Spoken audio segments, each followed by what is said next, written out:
Inona ary ny tokony atao manoloana ny fahafantarantsika ny fahamasinan'Andriamanitra? Anasako anao am-pitiavana izany ao anatin'izao fandarina universe izao fa ho hitantsika hoe mila mandray fanapahan-kevitra isika rehefa mahafantatra fa masina Andriamanitra.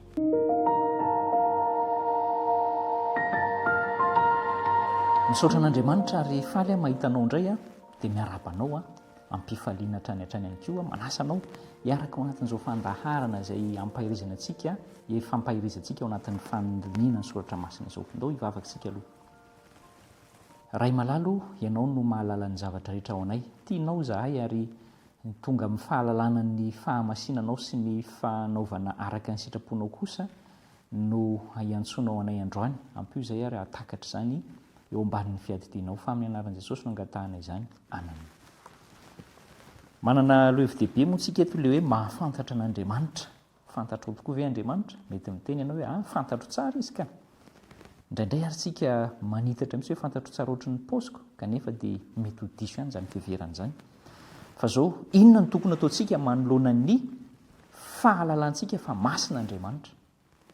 Tena masina Andriamanitra ary tsy hitantsika izay hamaritana an'izay hoe masina izay fa dia fantatsika sy azontsika tsara kosa hoe tsy misy tsiny, tsy misy pentina ary ao amin'ny toetran'Andriamanitra izay. Ny Jaona 7:12 ilay anasako anao mba hodineny isan'andro dia raisitsika kely eo amin'ny 7:7. Jaona 7:7 dia vakentsika amin'ny anaran'i Jesosy izay teny izay hoe ary izao ny fiainana mandrakizay dia ny mahafantatra anao izay Andriamanitra tokana sady marina sy Jesosy Kristy izay efa nirahanao. Izay aloha no voalazan'ny soratra masina. Ao izany no ahitana ny fiainana mandrakizay dia ny fahalalana an'Andriamanitra ary ao anatin'izay ihany koa izany ny mahafantatra an'Andriamanitra ihany koa izany dia ilay hoe esorina izay rehetrarehetra laingana fitaka momba an'Andriamanitra satria misy izy ireny ary be dia be ary maro amintsika azy no mety ho tratran'izany hoe mahafantatra zavatra lainga momba ny toetran'Andriamanitra izany ka ilaintsika izany no miala amin'ny hevitra mibahana milohatsentsika aloha Andriamanitra dia izao ny fahaizako azy fa andao ny soratra masina kosa no ifehy ny fahafantarantsika izaho sy ianao izany. Jaona 7:10 ary 1:12 dia izao ny vaky ny teny amin'ny anaran'i Jesosy hoe ary tsy ho eto amin'izao tontolo izao intsony aho fa izy reto no eto amin'izao tontolo izao ary izao mankany aminao. Ray masonao, tehirizo ireo amin'ny anaranao izay nomenao ahy mba ho iray ihany izy tahaka ny maha iray antsika. Nantsony Kristy hoe ray masina eto ilay Andriamanitra ao an-danitra. Ray masina hoy izy.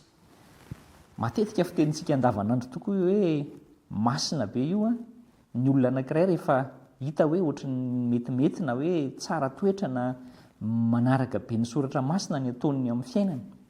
Kanefa amin'ny ankapobeny ny tena izy aza dia izao hoe tsy fampiasantsika andavanandro kory ka io voambolana hoe fahamasinana io. Na isika aza tsy te hiditra lalina amin'izy io satria ahoana rehefa tonga amin'izay hoe voateny hoe masina be loatra izay ianao dia ohatran'ny mampalaina ny maro no hifangaro aminao. Andesika tsy hijery toy izay nefa reto ilay hoe andao ilana aloha ny hevitra mibahana miloha. Ny zavatra masina fantatsika vitsy ihany. Andriamanitra no masina aloha fa izao koa misy koa ny andro masina, andron'Andriamanitra masina dia ny sabata fitsaharana. Andro masina Andriamanitra io. Dia mety misy koa ny hoe zava-masina fantatsika izany. Ny olona amin'ny fiainana andavanandro mety mametraka hoe sary masina ary mety asiana tombam-bidy na valeur hafa kokoa aza izay sary izay. Kanefa Andriamanitra ny masina. Dia izao ny fiainantsika andavanandro ny mifanohitra amin'izany matetika no hita ary ny ainantsika hoe tsy fahamasinana ary tiantsika azy ilay izy matetika aloha ilay tsy masina ihany fa ohatran'ny manahirana ilay masina be loatra. Fa izao rehefa misaraka amin'Andriamanitra isika dia any misy ny tsy fahamasinana. Izany hoe isika tsy tia ny fahamasinana io izany efa misaraka amin'Andriamanitra. Nefa isika mieritreritra hoe eo amintsika Andriamanitra.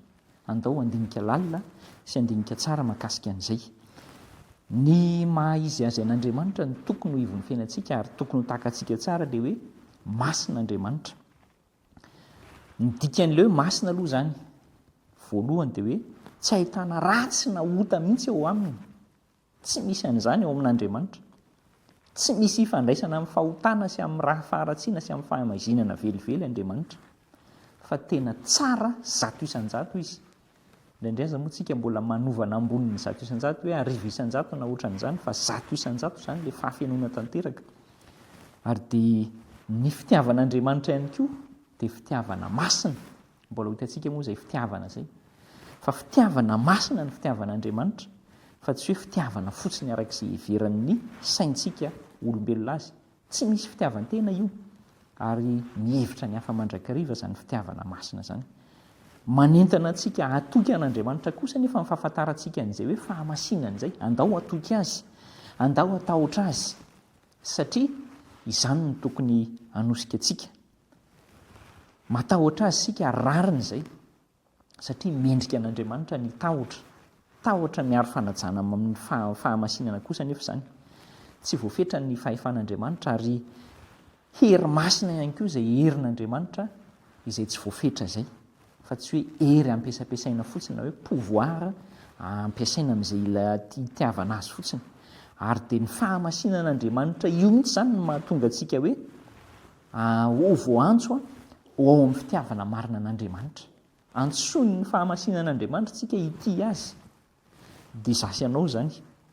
Ary inona fa io fahamasinana io no toetra manan-danja indrindra. Indraindray ataontsika amin'ny kisarisary izy amin'ilay sarina mazava faribolana mazava eo ambonin'ny loha fa ny tena izy dia ilay tena tahotra miainga avy ato anaty ilay fanajana masina an'Andriamanitra satria masina Andriamanitra. Eritreretika kely amin'ny hoe Mosesy, Elia sy Ezekela sy Daniela sy ny apôstôly Jaona sy ny apôstôly Paoly sy ny maro samihafa izay niaona tamin'Andriamanitra nahita ny fahamasinany. Inona ny vokany? Tao ireo hoe nisorona ny kapa ary nanetry tena nanaiky fa tena an'izany fahamasinana izany ilaina hajaina. Tao ihany koa ny hoe nafenina ny tava satria natahotra hoe tena maty rehefa mahita ny fahamasinana. Tao ny hoe lavo toy ny maty rehefa nahita ny fahamasinana. Izasy ianao manahoana? Sa mety iomezy antsika ny fahamasinana an'Andriamanitra na hitsakitsahantsika na esointsika? Aingany mba tsy ho tafiditra amin'izany isika. Fa izao ny voalazan'Andriamanitra dia Andriamanitra masina. Masina Andriamanitra ary izy ny taloha, ankehitriny ary mbola ho avy. Izany fahamasinan'Andriamanitra izany inona ny tokony ataontsika manoloana an'izany dia ilay hoe andeha isika anaiky ny fahefan'Andriamanitra, andeha isika atahotra sy anaja ary ho tia azy eo amin'ny fiainantsika, hanompo azy vavaka isika. Ray tsaro, masina ianao, ray masina no anaranao ary tsy misy pentina ninonninona amin'ny faharatsiana ianao. Izay kosa nefa dia voapentina ary voaloton'ny fahotana. Mifona aminao izay raha mbola azo ataony manadio anay dia diovy izay ho afa-pahotana ary tsy ny hoe tsy hanapentina toanao fa ny hotafiany Kristy ny fahamarinany mba hahatonga ny pentina rehetra aminay ho tsy hita ary ho adinonay tanteraka. Amin'ny anaran'i Jesosy no hanirianay sy angatahana izany. Amen.